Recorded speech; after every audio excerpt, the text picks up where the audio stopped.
Тастаганына 1 жыл болгон Айгүл апайымыз кезинде мед училищени, одан кийин мед институтты битирген экен.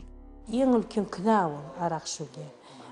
Сол үшін жастарға айтам да, мен қызым бар 19 жаста. 1 жыл болды тастағаным арақты. Қызымды етпеймін, қаламаймын ішпесін. Документтерді істеп алсам, барамын сол. Солай ойлаймын. Бәрі арақтан бәрі. Үй кетті, үйді де алды, сол бәрін. Жұмыста істей алмаймыз, арақ ішкен адамдар. Бәрі арақ. Осы өмірді мені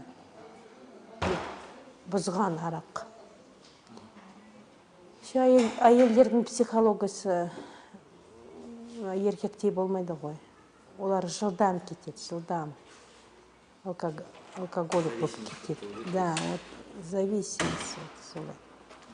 Білмеймін, құдақ кешірем, кешірмеймін. Ойлаймын, кешірет деп. Арақ қой, бәрі арақ. Сонда күйге келген арақ.